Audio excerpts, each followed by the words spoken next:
Welcome to a brand new season of TVGP's Critical Misses. I'm your host, Boston, and joining me as always is Moonpear. Hi. As always, we are catching up on all the meaty hits we missed. This time we're going to be catching up on how cool the internet was in the 90s. These are all 90s and early 2000s internet-focused films. We're going to Cool. watch. Really? We're going to go with cool? Yeah, Is how that the cool name of the is the internet? season? Cool, quote unquote, cool internet? I mean, we didn't have Twitter, so the internet was like way better. True. It was also much less accessible, but at the same time, it was also much less necessary for regular life. True. A The quandary. internet is a utility that should be free. I'm just saying. Thank you. I agree. First movie we're going to watch here is 1992's Sneakers. We're going to go in release order here for these four films. I'm going to start with Sneakers here. Kind of a necessary inclusion here, especially with how early it came here in the 90s. I can't remember the last time I saw Sneakers. I've probably seen most of it, if not all of it, but it's been a really long time, I think. I have not seen this movie. Oh, okay. So do you know anything about Sneakers? Well, my 2024 point of view is pointing me towards the fact that this has probably got to do with like shoe culture and, you know, ordering very expensive shoes and then never wearing them online. Just Like posting just pictures posting of your photos. collection. Right. Getting told off for getting limited edition sneakers and then posting a picture of yourself in them while bending your foot wearing them. That's right. The mortal sins.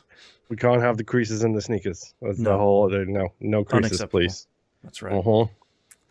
I literally don't know anything about this. Anything at all. I don't remember too many specifics, which is kind of exciting going into this.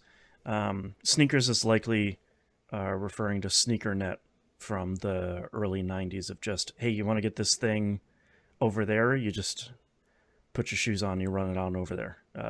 With how slow networks were at the time. There's a famous saying, like, there's no better bandwidth than a station wagon hurtling down the freeway with discs in the back. Okay. So that's the kind of era of like, hey, you want to get this from one place to another? It's way faster to actually back it up and drive it and then restore it wherever you're going. Okay, go back to SneakerNet for me because this is before my time. You're going to have to explain that. SneakerNet is largely like... It's not like the dark web. Right. SneakerNet is basically like... with how slow computers were and how rudimentary a lot of networking was at the time, instead of transferring files from one computer to another, largely you just put it on a disk and put on your sneakers and go walk over to the other one and then put it there. So the equivalent of like early internet downloads where it would do the old Microsoft copying trick where it was like downloading, estimated time 9 years 4 days, estimated time 4 days 3 minutes. Do you remember the old file copying thing when you were copying from the internet where it had a piece of paper flying out of the world and like flipping over and coming into a folder? Exactly the same as like the copy like thing, except instead of computer to computer, it was computer to globe. Yeah, that was... I don't know how many like months of my life I have spent staring at that transfer file window of just being like, it can't be like 12 hours to copy this. I'll check it out in a little bit. You come back in like 2 hours and it's like, hey man, 27 hours. It's like, wait, what? How's that work? So I don't know. I'm wondering how much of that is going to be in here. I also wonder how much of this is going to be... I don't think it'll be primarily focused on it, but I'm going to start a countdown clock, not really, to how quickly they mention freaking in this, specifically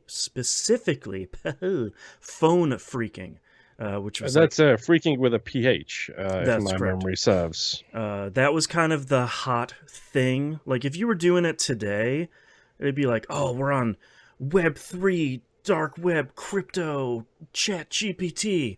Apologies for dating this episode.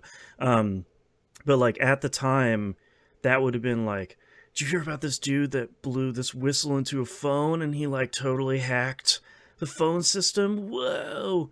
What was this cereal? There was a famous American Captain cereal. Crunch. Thank you. Yeah. So I wonder how much of that will be referenced here of just like low tech, man. Cracking the When high was tech. the last time you encountered freaking in media? Oh boy. Because I can give you an exact movie. Yeah, I don't remember. I'm curious to hear what your example is. Have you seen the bad movie classic The Core? The Core? I don't believe so. Okay, we officially need a bad movie season, and out of respect to our friends, we now have to ask them for advice in regards to this. I know the poster. I've seen the poster and I've heard the movie, but so I don't premise know. of it? No, this isn't the unobtainium one, is it? No, that's okay. That's unobtainium, Avatar, dude. This is Avatar.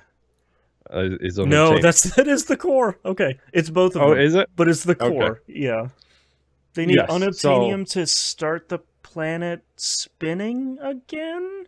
Yes. Long story short, the core of the planet, it rotates because it's a liquid ion mass, essentially. Mm-hmm. And that rotation is slowing down, which is causing massive effects on the surface.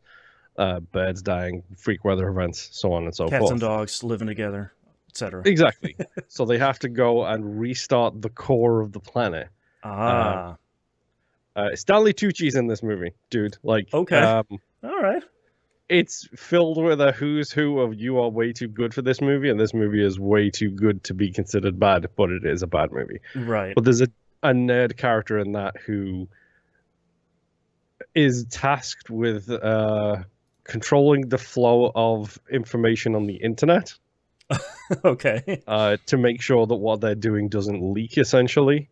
Okay. And in the middle of him being arrested, quote unquote, / recruited, he blows a piece of gum tape into a phone. He's like, there you go, you now got long distance calls for free on that phone for life. Great. I love it. That's 2003, so that's pretty late to be talking about phone phreaking. That's pretty good. We have to find a season for the Core now. We have to. Yeah. Does that come in with Sunshine? I'm curious. But you've seen Sunshine, I think. Maybe you do like a season of production meeting. Maybe you do a season of like bad science movies of just like, yes, unobtainium and this, and sure, we'll do that with the planet. And it's like, that's not gonna work. Sheesh. So Sneakers. Yes, I know nothing about this. I don't know who's in it. I don't know what the deal is. I don't know anything about this movie at all. Curious now. Yeah.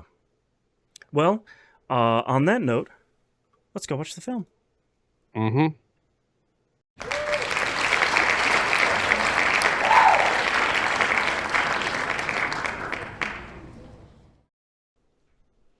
We're back. Heist complete. And we have returned. Are we? Well, I mean, physically, yes. We are here and present, I think. Finished watching Sneakers, who movie just apparently has everybody in it. It's just like every famous actor you'd ever want to know. And unbeknownst to me, it's a heist movie. Like, it is a high-tech heist movie, but it's a heist movie. Yeah, I don't think I was expecting that to be the case. I think I was expecting Well, maybe going into the beginning of this, I don't know if we really expected much of anything other than, I don't know, man, internet? Sure. Um, Uh-huh. and it largely does have to do with the internet, but kind of like Yes and no. the The back. ironic thing Hmm. is it's full of concerns which are still concerns to this day. That was one thing going in the end of this movie. I was sort of like, yeah, man, you're not All of these wrong. are legitimate problems, and none of Yeah, them have been solved. yeah, a lot of like, man, in the future it'll X, Y, and Z, and I'm like, yeah, those are for real problems, man. Like these One are of the going best episodes concerns. of Elementary, the Sherlock Holmes TV show, Hmm. the American one, not the English one. Screw that cast. With the American one, um, deals with this exact thing Oh, with okay. a piece of software specifically designed to break large mathematical numbers, aka cryptology. Right. And it's also interesting that this is like um dealing with the back part of the internet and networks, which is not the front facing stuff, but like traffic control and the power Uh-huh. grid and kind of lower level foundational networks and connectivity, which I thought was interesting as opposed to maybe today it'd be like, I'm gonna hack Facebook. Look at me, I'm in the Yes, database, tippy tap typing, I'm yes, in. a little, but yet still social justice warriors in this for all the Exactly. right reasons as well, Right. which tickles me. Um, I did as soon as I found, so I love the intro. I love the fact that one goes to jail and one doesn't, just Us. through pure chance, Right. which I And really like. specifically, I really like how the intro is shot, where it opens up and it looks like it's on a computer monitor, or because it has the like rounded edges, it doesn't take up the entire frame. I like that most of it is shot there as this kind of flashback thing. Um, and I Well, it's a like, dream. We learn. right, right, it's true. Um, but I like this the whole framing of the two of them getting caught. Pranking someone. Right. Right. And like um I like it, like you said, it's chance. I mean, the one guy doesn't want to go out for pizza. So he, you Well, know, would you, dude? no, look at that You storm. have lived, and I live in this Yeah. kind of environment. No, man, no I pizza's worth do that. not want to go into that thing. Right. And at that time nobody was going to deliver a pizza in that storm. Like that's your problem, man. You Uh-huh. you come to us. Um so I like that, and I like that you don't know what happened to the guy that got caught for most of the movie, and he's like, "Yeah, I mean, he died in prison. Why do you think I And don't want to talk about it?" I also find it funny that it's referred to as a prank, Yes. which is funny to me. It's especially funny to me, and I'm sure funny to you because you and I both grew up, and one might argue this is the era of hacktivists. Mm-hmm. All you got to do is let me make sure I'm being crystal clear when I That's right. refer to this group. Uh huh. Look at the exploits of Anonymous, not QAnon, not all of that crap. Right. Anonymous, Right. which is a bunch of regular people doing what they can to be Mm-hmm. hacktivists in Right. good and bad ways. Some of the things they've done have been exceptional. Some of the things they've done have been horrific, in my Mm-hmm. opinion. But whatever.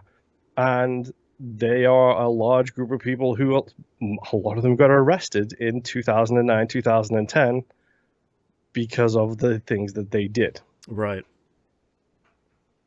Yeah, I like their framing of like, it was just a prank, bro, and it's like you got into Richard Nixon's checking account and we're like Uh-huh. sending money to other places. Like that's, I think The that legalization of marijuana. right, Like, which is really good. The end of this movie, the Republican National Committee is bankrupt because there's been a number of large charitable donations, coincidentally to these other groups. And it's like, that's pretty uh-huh. good. I like that. 2 thumbs up. Who would have thought? Yeah. Um, I do. throughout this entire movie, I am really tickled by the amount of technology in this movie that I myself have dealt with on a number of occasions. Um, when you're kind of introduced to the team as it is during their first heist, that bank heist, which we later find out is like a job that they're on. Literally, as Um, soon as I found that out, by the way, I was like, "Oh no, they're red team. They're that's right. legitimately a red team. That's Like right. they don't have a word for it at this point in time, but they Right. are a red team." And it's really funny because like a Dragon Infinite Wealth opens on a scene that's very similar in its first couple of hours, where it's like, if you're trying to hire people that used to be in the Yakuza, probably a pretty good job for them to do is taking advantage of this opportunity. But Dan Aykroyd, which, by the way, does a pretty great job in this. He, I'm normally not a fan of Dan Aykroyd. I'm not gonna Mhm. lie. His alien vodka, like Crystal Skull vodka. journey aside, Uh-huh. I'm no like I think he's generally speaking fine, but I think they do a good job and they don't let him just go off the rails in this. Like I think that That's my was thing. his problem with the Ghostbusters movie, where he's Right. more of a leading star. He gets to improv as much as he wants, and sometimes that just doesn't work, Dan. Well, and it's I'm gonna pull out my old man soapbox here for a minute. I remember when heist movies used to be fun and funny. Uh, Mhm. Sneakers does. So Yeah. like, So does I Fast and the Furious, by the way. that's true. But like, I like that Dan Aykroyd is a conspiracy theorist, but they don't let him run away with the movie about it. It's like every Mhm. time that he and that other guy are together, He wants he's to talk about him because he used to be in the CIA. right, and he's always like, "Hey, man, can you tell me what really happened?" He's like, "Bro, I'm trying to do my job. Shut And up." it's Crease, by the way, is the one Thank you're you. talking about. Thank you. Crease Sydney and Mother. Sydney Poitier, Yeah, a like Sidney an Poitier, actor who like I have not seen enough of. no, he's incredible in this too. But I like that Dan Aykroyd is restrained and kind of the lighter side of a lot of this. But when they were in that first heist, um, he's using a toning tool. It's essentially Mhm. that long stick with a poke on the end of it and a speaker on the end. That's what I used when I started my career in IT. That's the toning thing I did. And I had this like PTSD war flashback when that toning noise came out. And I was like, all right, you're really using that thing here in the movie. Like, this isn't just a thing for show. Now you have this like these larger digital boxes, but Yeah. it was really great hearing him do the boop, like getting the toning thing, and then to see like a Cray 1 supercomputer when they go into In the office. that big glass room and they go sit next to that big thing. If anyone doesn't know, that's a Cray supercomputer. It's like the first it's like a petaflop, I think it was. It was like the first big leap in computing that was affordable for companies, and that's how big it was, Mhm. big enough to have a couch lining it. So it's cool to see all of this uh, advanced technology that was genuinely really forward looking in 1992. Like when they go Yeah. through um, the big heist and they're talking about man traps, I can't tell you how many man traps I've gone through in my IT career to get from one place to another, and like the place you're going into is a secure facility. Um, it's like, oh yeah, okay, cool. I've never had a voice activated one. It's usually fingerprints. But like, it's wild seeing like, oh yeah, these are just standard things now that you do, but they were revolutionary there in '92. Um, Yeah. and like trying to see the more modern version of those, like we saw with the Oceans series, where it's Yes. like you this stuff is always like, well, what if we had cameras everywhere. What if we had lasers? And what if we had weight sensing plates? And it's just like, yeah, it's always just like, what if this breaking technology was in this casino's vault? It's like, yeah, man, that's Yep. super cool. How are they going to break this? I'm excited. I'm also like some of the appropriately some of the workarounds for the tech is super low tech, which I absolutely adore. I love that in this movie. The fact that they do the heat sensor at the very end, they fool that thing by raising the room to body temperature is and moving super slow. Like that's another thing I liked too. It wasn't like, oh, what if we do this and what if we like fool the cameras and what if we take him out? It's like, nah, man, just move super slow. And then of course that breaks into like, I need you to hurry up, and Robert Redford is like, that's like the one thing I can't do. It's just like, yeah, perfect. I love it. So really quick, let's continue to talk about the cast some more here. Yes, let's please. I want to save, in my personal opinion, the best person for the last one. So we'll see if we agree on that front. Okay, I'm excited to see if your favorite person was my favorite person. So River Phoenix is in the movie as Carl, who is the young and experienced criminal, who I think does a pretty solid performance. I have not seen enough with River Phoenix in. I know who River Phoenix is. I know what happened to River Phoenix. He is one of those blank slates that I have not had a lot of history with, despite all of his arguably burgeoning talent to come and dominate the scene, much like his brother, who is an incredible actor also, ironically enough. I think he is pretty solid. Like, he's nothing to sing home about, but he's pretty solid in this. He fills his role well of just like, he's 19. The young one, the inexperienced one, the one who doesn't know what he wants, essentially. I think Mary McDonnell as Liz. Shout out to her, because I have never seen her in anything other than Battlestar Galactica. As she's President Rosalind in the reboot of BSG, for those of you who don't know. Oh, okay. Fantastic actress. I think she does really good in this movie as being the straight person to everybody else's hijinks. The young Dr. Gunther Janik, who is the one who comes up with the math in this, played by Donald Logue. Do you know where you know Donald Logue from? Man, I meant to look it up because as soon as he showed up on screen, I was like, I know this dude from probably 15 things, because I feel like he's in... Number one, he has an incredible intro in this movie where he's just in front of that projection of all the formulas, and I was like, yes, that's right.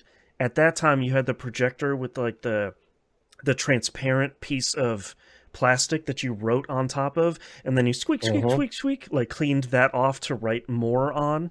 Or just change the slide, as would frequently be done. It was PowerPoint before PowerPoint. Smart boards before smart boards.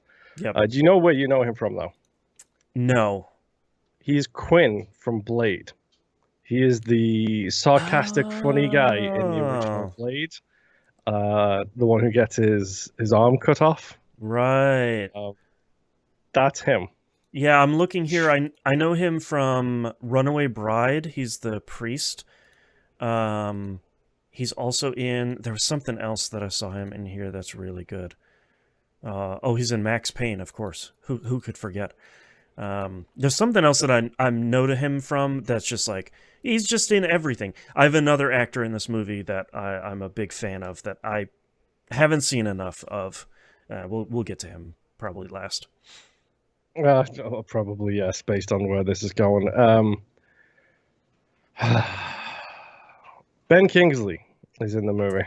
Man, I was so excited when Ben Kingsley showed up. I was like, all right, let's go. It's Ben Kingsley, man. Back from the dead. Yes, spoilers, he plays the friend who died in prison, but didn't die in prison. Instead, he got into organized crime. Yeah. Also, like his line of like, it's not really that organized. It's just like, that's pretty good. And that's what, like, I'm not sure how I feel about it feels so, like, the stakes have been raised to such an umpteenth level by the time Right. that reveal happens, and then he's like, "Yeah, I work for the mob," and it's just like zoom, Well, straight down to the floor. it's like the mob wants it to try and control stuff, and I'm like, yeah, cool. I'm dealing with the NSA and the Russians, so like if you could just Post like Cold War peace Russians, right, by the way, so angry like Russians. if you could just like take a breather for a minute, I'm kind of dealing with some larger stuff. I do like that moment of like, don't say it's the Russians, it's the Russians. It's like, yeah, it's 92. Of course, it's the Russians. Yeah, I mean, it's 2024. Of course, it's someone from the Middle East. It's the exact same energy. Exactly. Or China, one of the two. It's That's always true. one of the two these days. That's true. I mean, it's Ben Kingsley, so I think he does well. I don't Yep. think this isn't Ben Kingsley acting. This is just No. Ben Kingsley getting another boat. Ben I'm Kingsley, assuming. the actor. This is Ben Kingsley, Yes. like, paying his mortgage. It's like, Yeah. you know what? You're doing a great job, but you're not killing it. That's Yeah. okay. He's getting a boat, and he has long hair, long slick black hair, which is really weird to It's see on his wild. Yeah. face. I'm used to seeing him so bald in everything. It's just like, Yeah. okay, sure. It's like seeing Steve Martin with not white hair. It's like, who the hell's this dude? Yes, true. A bunch of other people, but let's talk about the most important character, shall we? Okay. It's Whistler, right? Ironically enough. Okay. I mean, Hold on, who were you gonna say? James Earl Robert Jones. Redford. Robert Redford. I think James Earl Jones is a cameo. that's we fair. need to. That's fair. So I won't fight that. Robert Yeah. Redford, he's good in the movie. I will say that much. He has that dramatic gravitas, which, as far as I know, he's famous for. I haven't seen a lot with him in it. I'm not going to lie. Well, and I like Robert Redford in this a lot because I feel like it's one of those movies you see him in, and he flashes that charm, and you're like, there it is. All right, that's why he's also everybody. A relatively good straight man for everybody else. He really is. Yeah. Like, he uses that charm that you talked about, like, that you mentioned. He uses that on everybody, not just Liz, but he uses it on his team. Mhm. He uses it on everybody. And, like, he's just very softly spoken, really good, like, performer of flashing that charisma around and getting people to do what he wants. Well, and it's interesting because I like that his character is the straight man a lot of the time, and he has kind of like a self-preservation streak for him and his team. But then when they start pulling apart the black box, he doesn't stop them because he's still curious too. Like, he's not just like, hey man, I don't know about this. Like, should we be poking around this? And he's like, maybe, yeah, he does see what a little, this thing is. He does a little leave it alone, but not a vehement leave it alone. Yeah. It's more of a, I have to say leave it alone. It's so a leave Willy it alone. Wonka. No, please come back. Yeah, and then Yeah. as soon as they start digging into exactly what it can do, he's like, "Uh-oh, He's oh like, no, oh snaps. no, Wait a I'm minute. taking away the two. I'm losing this game of Scrabble. Let me just flip the table real quick and start using Right. it to make anagrams." There was That's enough letters on that board. He did not have to ruin the game. That's right. Is what you I'm could have saying. finished the game. Yeah. You'll be there for a while. Yeah. Uh-huh. But yeah, Anyway, David he's Strathairn as Whistler. So, Real for great. those of you who might not remember this, yes, he is the best person in the best performance, the most likable character. Yep. Everything he does in this movie is gold. Yep. For those of you who don't know, I love the fact that he plays a blind character, and he is. It's brought up as a joke once, which I think is fine. Like in his intro. No, it's when they're doing the tape on The Office. Right. Like, I think it's that how point. can you see the box on the film? You're blind. Yeah, Dan Aykroyd says, "No offense, dude, but you're blind," and he's like, "It's so good." Like, But I really love his intro too, because they this was the phone freaking reference I was hoping they were going to make, which is like, he got in a little bit of trouble with the phone company, and they're like, 62 counts? And Robert Redford's character was like, well, anyways, moving on. It's just like, yeah, don't worry about that little guy. He'll be fine. But I love the fact that he's deaf. It's never brought up. It's never really... he's deaf. He's blind. Right. But It's never brought up. In fact, it causes a moment of peril when he has to drive to Right. them. And it's a real boon for the team. It's not like, oh yeah, let's bring the blind guy along and he'll succeed once. It's like he's kind of consistently the person that's breaking open the thing that needs they need to progress through every part of this movie. It's not, oh well, Mulder's Oh, gonna go there and beep beep beep beep and then everything's fine. It's like, no, Whistler's gonna figure it out, man. yeah, he figures out the tone. He's the one who does the investigation into what the box does, Yep. which I refer to as a skeleton key, which I'm fine with that. I love Yep. that term. Skeleton Key's really great. But he like It's a figures out where the toy company is. He figures out that it's not a toy company. He like there's a million cases of him, and then he gets to drive a car in a cool way. yeah, and like his performance is incredible throughout. Yep. Like when after Redford gets kidnapped, and then obviously they point him towards the cops. His friend, whatever his name is, points the cops towards him as a Mm-hmm. person who did the killing of the Russian guy. Mm-hmm. And it's like, I like the fact that he's just like, what did you hear? Tell me what you heard. Right. And then he uses this equipment to recreate the noise of the road Mm-hmm. that he's on. And he's like, okay, was it this kind of thump? And he's like, yeah, but more spaced out. And they use the audio to track exactly where he got taken to. Yeah, I like that they do it like step by step. Like, okay, that's this bridge, so you end up at the end of that bridge. Now, what did you hear next? And they kind of Uh-huh. left and right and kind of gaggle of geese at the The end of it. chattering of Like, a cocktail party. it's Yeah. right. That's really, I like the it's fact that really he good. says, like, remind me to make you an honorary blind guy. That was, I liked that a When lot. he's and his performance is so good, and they never once like point it out. They never once like do this huge like thing to say to look, he's disabled, blah blah blah. No, Right. he's just there. He is who he is. And representation matters, Mm-hmm. everybody. Well, This is why. his code name isn't like Specs or Eyes or anything. It's nothing like wink and nod. It's like, hey, he's Whistler because he was a phone freak. Like Uh-huh. that's his thing, not because he's blind. Like that doesn't matter. Yeah. So He's my favorite character in this movie. he's Easily great. my favorite character. I actually really like the two guys. So there's a lot of character actors in this. Steven Tobolowsky as Warner Brandis. You have seen him in literally every movie and TV show. He's always like, hey, you need a scientist or an accountant? This is the guy you bring in. He's the scientist guy that they need the voice sample Date. from. Yes. Yeah, He's in everything. He's in so- everything. I wish I could remember the name of that show that he's in. Never mind. Moving on. Oh yeah, I don't remember. One I'll Day look at a it up. Time, I think it's called, which is the Something like reboot that. of the classic one of the Puerto Rican family living in America. Oh yeah, Uh, yeah. I forgot he yeah, was in that. He was good in that too. She's really great in that. I like the two not NSA henchmen. agents. Yeah. I think it's Eddie Jones as Buddy Wallace, but the one I really like is Timothy Busfield as Dick Gordon. He's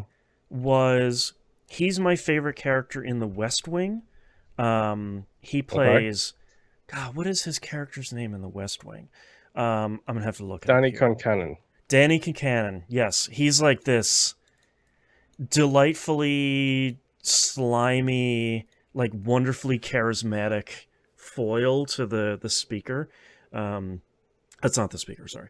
But he's so good in that, and he plays a similar character here of just like, hey buddy, what's up? Like I'm a little bit fast talking. I'm a little bit like, don't worry about the details. It's all cool. Ooh, look at this money. Yay. All right. Yes. Here. Anyways, we know your real name. Bye.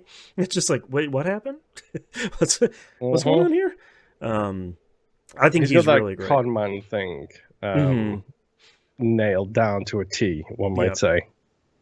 And then, like we talked about, James Earl Jones showing up as Bernard Abbott at the end of just probably like the most delightfully exasperated I've seen James Earl Jones in a movie of just like, so you want a Yes. Winnebago? Like, what do you? Oh, okay. Someone else has something to ask me. Yeah, sure, great. Yep. Oh, what do you want now? Yeah, sure. The great line of like, peace and goodwill. We're the American government. We don't really do that. It's just like That is one of my favorite lines. Like, that's I'm not real gonna good. lie. It's like, yeah, that's Really good. yep. Um, I I kind of like the actual device itself. Like you call it a skeleton key, which I think they would probably call it nowadays. They call it just the black box in the movie. I kind of like it that that's the thing. It's not. I feel like if you had something like that in a Mission Impossible movie, it'd be like, this is the nuclear launch codes for every nuke in the world. And it's like, no, it's just, it's the skeleton key for kind of the infrastructure in kind of major metropolitan areas, which Yeah. is concerning, but not like, this is literally the end of the world. Arguably, it's the end of the world if the wrong people get a hold of that That's dude. true. The Russians are involved. That's fair. That's a good point. The government is involved, dude. Also, fair point. But I like that this. I also like that it isn't. It isn't finished, really. Like it's just a couple of chips with about 400 wires connected to it in a fake answering machine. Like it's not this. It's not this thing that has a bunch of blinking lights on it. It doesn't have like it's not completely sealed or anything. It's just like, yeah, I made it, and the government really wants it, and whoops, now I'm dead. hmm I like that aspect of it. I mean, like Kreese says it like this is what I mean. Want to say like the stakes are increased so much because at one point Kreese is like, "Yo, that can break into literally any American system, like Mm-hmm. any American system.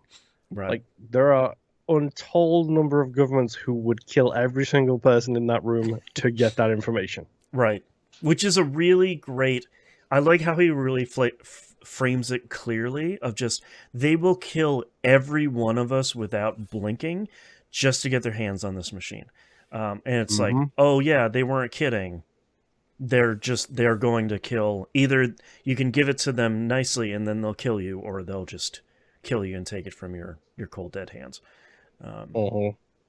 Yeah, I I like that as an idea, and it makes sense too that this team would know how to deal with it as a device, as opposed to somebody being like, I don't know, it's just like an answering machine with some wires in it. Who knows? What is this thing? Yeah. Whatever. Um, I'm trying to think. There's so there's so much that's so good in this movie. This the scene where um uh Martin goes to the doctor's office to get the black box, and he runs into the doctor's wife and pretends to be a private No, no, investigator. no, no. The doctor's girlfriend and Oh, pretends to that's be a right. PI on Yep, behalf of the doctor's wife. that's right. He runs into his like Russian girlfriend, um, and just like Czechoslovakian, thank you very much. that's right. When they said Czechoslovakian, I was like, yeah, right, 1992. Yeah, yeah, right, right, right, right. Um, and just like that whole back to back Do with you want to them and explain that for any of our younger audience members, by the way? geopolitics is maybe not a strong point. It eventually was the Czech Republic, and now is question mark. I'm a podcaster by trade. My The, wife who has the like a Czech Republic still exists, I believe, dude. thank God. Whew. My wife who has like her background is in like geopolitics would be very grumpy with me right now. Yeah, long story short, the Czechoslovakia does not exist anymore. Right. So yeah, so when they said Czechoslovakia, I was like, oh yeah, right, right, right, right. Surprised they didn't drop like a USSR reference in there or anything, just to really put it in '92. Um, But I like that whole scene. It wasn't anything really wild, but it was fun to watch, like the stakes being high enough. And oh, the thing I forgot to mention, I really love, now we would call it uh like social hacking, but a lot of just like walking into a building with a briefcase. Engineering, dude. Social, yes, Engineering. you can use social engineering is used more, but like the idea of just like I'm carrying, I have a suit and a briefcase and I'm walking in this building looking busy, getting you into a lot of places, or just like I'm carrying a cake and a bunch of like the most Ocean's 11 scene possible. I'm Well, carrying. he also helps that in that scene he's got Carl arguing about a delivery that he's supposed to That's my make there. favorite part. Yep, that's And the how long has Carl been standing there having this argument with this clerk? right. And like, let's say he's been there for 15 minutes having a heated argument with this hotel clerk Yep. about this stuff that needs to get delivered.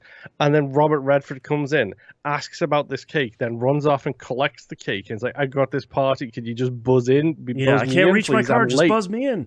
Yeah, like Uh-huh. that's the amount of like social engineering they do of just like yell at somebody, look busy, and you can just kind of get in everywhere is really great. And it feels like something that would be still applicable here today. Of a lot of like, you know, you got your earbuds in, you got a tablet, and you're walking into a building looking busy. It's like, no, I sorry, mean, 15 minutes late for stand up. Gotta go. we watched the first Mission Impossible movie. How much you That's remember about that movie, I don't it's know. true. That's true. It's a good point.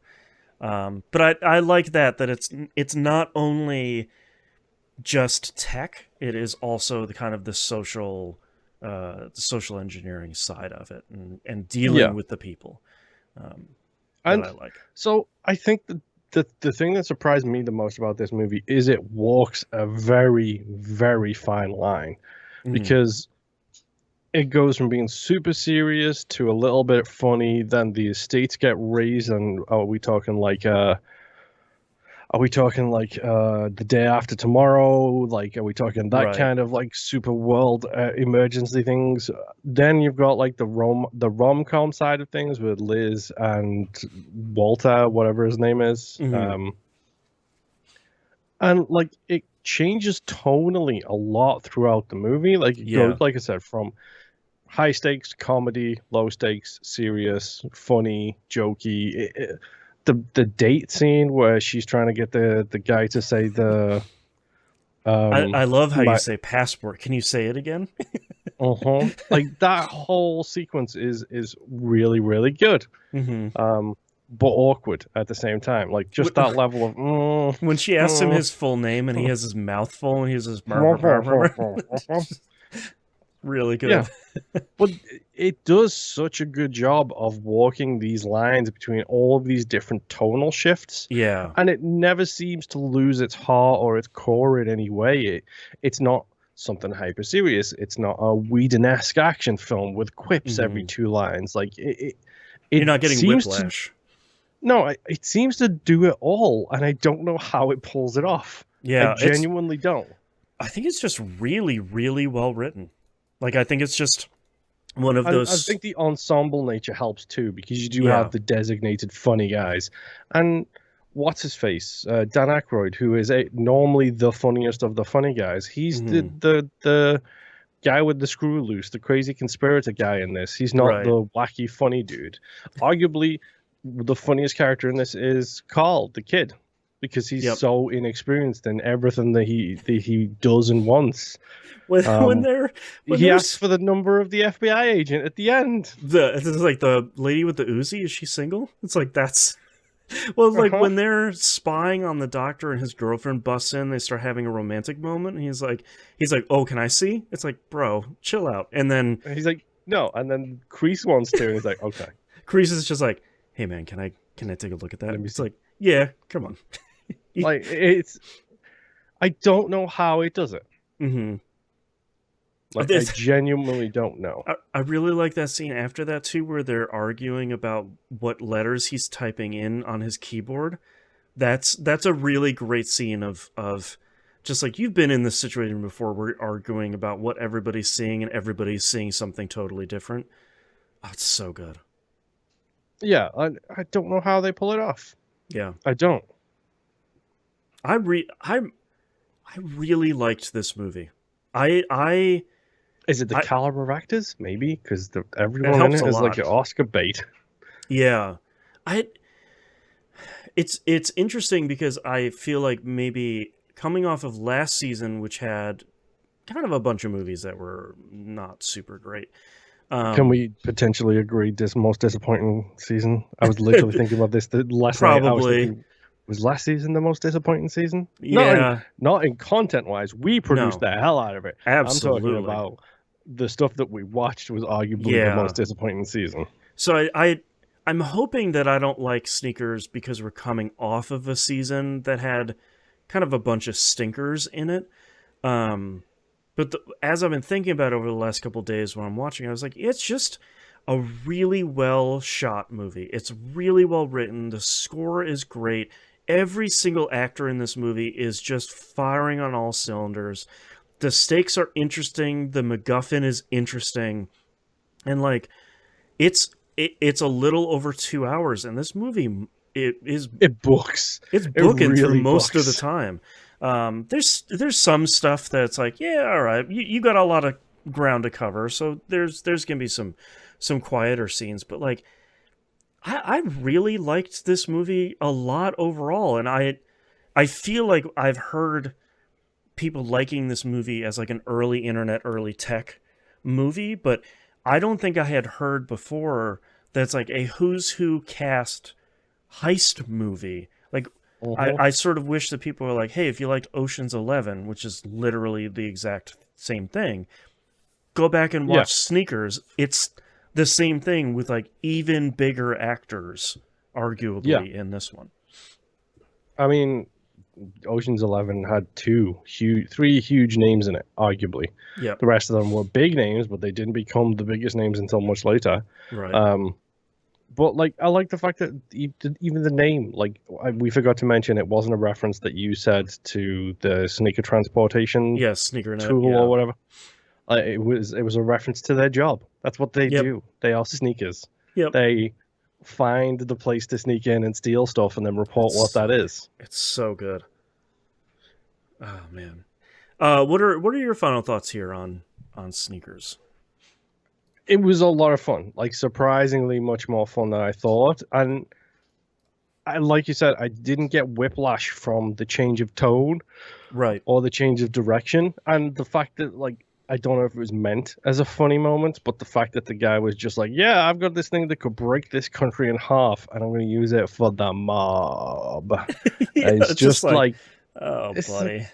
I mean, he does get into the fact that he could do so much more because they play that whole game. Hold on, where is it? Where's the game?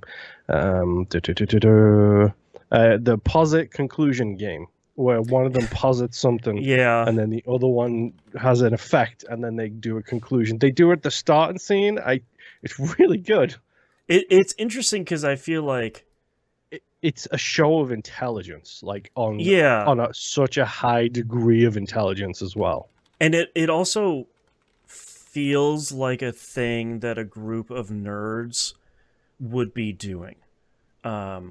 Like it feels very much like, yeah, we're gonna go through um these mental exercises over this stuff, and it's like, yeah, that feels Hmm. accurate.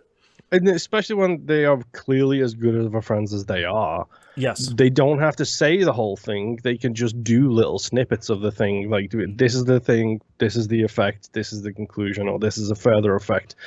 And they do that at the start. And then I like the fact that they do that when he's talking about like the whole mob thing. And he's like, I could do so much more. Hmm. So much more. And then it ratchets up again the stakes because he's like, yeah, I could do like currency, I could do futures, I could do this, I could do that, I could do small countries, I could do Right. the entire system.